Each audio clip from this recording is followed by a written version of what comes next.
Hello, welcome to our channel. In today's video, you're going to see that trade negotiations between China and the EU have collapsed, prompting China to impose retaliatory tariffs of up to 34.9% on EU brandy, primarily affecting France. The move follows failed talks during Foreign Minister Wang Yi's Europe visit, where the EU demanded China lift rare earth export restrictions and accused Chinese firms of aiding Russia, claims Beijing rejects. This escalation deepens existing tensions, including the EU's earlier 35% tariff on Chinese EVs. Analysts warn of a looming trade war with French brandy exports to China expected to drop 70%. The EU's alignment with U.S. policies, particularly on rare earths, has further strained relations. A resolution hinges on balanced compromises, as unilateral gains risk mutual damage. Both sides must find common ground to stabilize trade ties and avoid prolonged conflict. This video received over 2,000 likes and 200 comments on Chinese social media. Here are some comments that received numerous likes. The top comment is from Guangdong, receiving over 400 likes, saying, "Friendly cooperation that benefits the country and the people is what truly matters." It appears that most Chinese care more about making more friends and doing more business with the world to gain more benefits. The unspoken part would probably be to stop making more enemies and cutting businesses. Another comment from Guangdong says, "Diplomacy is the continuation of internal governance." What does it imply, and why does it receive so many likes? Let's guess. The failure in diplomacy somehow reflects rising conflicts among internal interest groups. One from Shaanxi also mentioned diplomacy, saying diplomacy is about developing more friends and reducing friction as much as possible, while national defense is about not giving up an inch of territory and adhering to principles. He or she probably was trying to say that trade talks are diplomacy instead of national defense. Therefore, more friendships with flexibility and less fighting might work better. The following two comments expressed their worries over this issue. One from Beijing said, "As China's economy slows down, demographic aging occurs, negative population growth, various debt ratios continue to rise at high levels, deflation, downgraded consumption, high youth, unemployment rates, and an irreconcilable stance with the West on the Russia-Ukraine issue. Among others, the importance of the Chinese market in the eyes of Europe is continually declining." And one from Hebei said, "What will happen to foreign trade if we no longer cooperate with the United States and the European Union?" Obviously, the US and EU are the major markets of Chinese products. Can China afford losing both of them? Some comments focused on China's suspected supports to Russia. One from Liaoning said, "We cannot sacrifice our interest in the EU for the sake of Russia. It is not worth the loss." Supporting Russia has been a bigger and bigger liability for China in recent trade talks with the EU countries. Another comment from Guangdong said, "The EU has finally realized who is actually finding ways to support Russia, threatening the security of the EU. China has been expressing its friendship with Russia, but to what extent, especially in its war with Ukraine?" Most Chinese are skeptical about this question as well as the EU countries. This one from Zhejiang is in a mocking tone, saying, "Don't worry, we will only win. We will definitely not lose." If you don't believe it, just look at the comment from the official media. It sounds he is tired of China's winning all the time. Haha. Finally, we have one comment with optimistic perspective. It is from Guangdong, saying, "It's not collapse. Rather, it's a necessary process of mutual harm, much like the Sino-US trade war. China can withstand the pressure while the US cannot, ultimately leading to the US having to proactively seek negotiations with China. The same goes for the European Union. It can't be more powerful than the United States."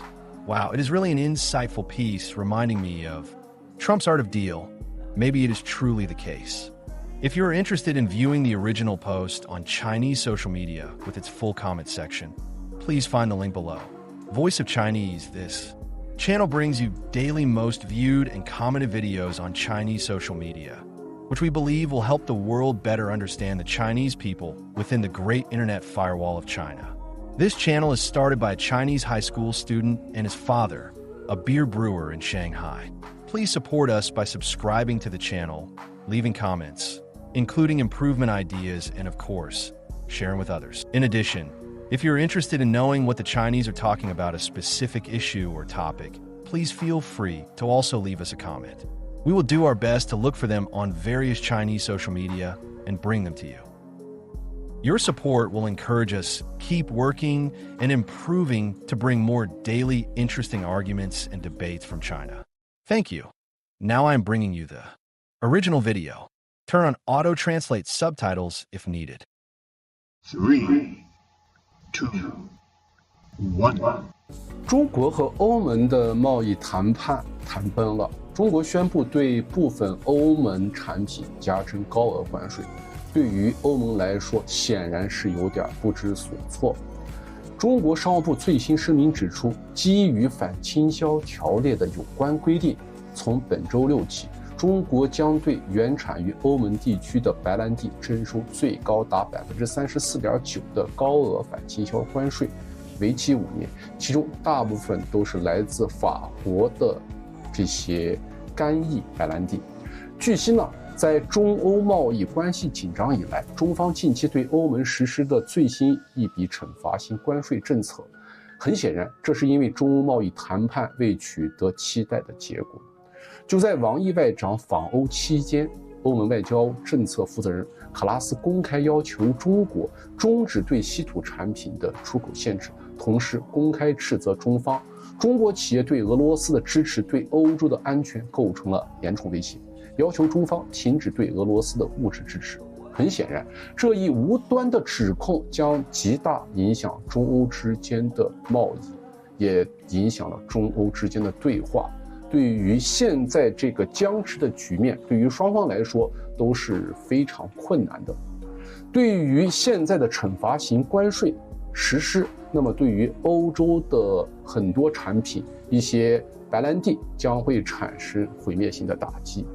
对于现在来说，双方之间的反制将会一触即发，而这个政策，这个关税将会导致欧洲白兰地在中国的销售急剧下滑。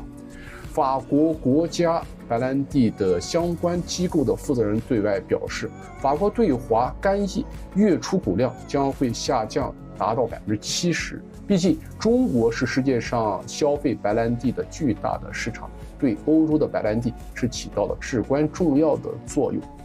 中欧的贸易其实从去年以来就是非常紧张的，尤其是去年10月，欧盟宣布对进口中国电动汽车征收高达35%的额外进口税，也导致中欧之间是剑拔弩张，随时要进行关税贸易大战。而对于中国来说，和欧洲之间的这种角逐呢，在今后还会更加的激烈，也让中欧的贸易面临了一个最新的挑战。而欧盟国家对于美国的俯首称臣，对于美国的马首是瞻，对于中国的很多政策，尤其是稀土政策是指指点点，尤其是要让中国放开稀土。稀土是我们国家的命脉，也是制约其他国家的一个有力的武器，并不是说你想让我放开，我就要放开，那要看你给我给的砝码究竟值不值得我给你放开。这就导致双方之间的矛盾在进一步加剧的时候，中国对欧盟的干邑白兰地征收惩罚性关税也就成了一个必然。中欧之间的贸易呢，在今后会不会得到缓解，那么在于双方之间能不能达成一个共识点。要保持稳定顺利的贸易，那么就需要找到一个平衡点，而不是单方面从中获取利益而让对方受损。这就是贸易战中的双方的利益共同点，使得双方产生一个共赢的结果。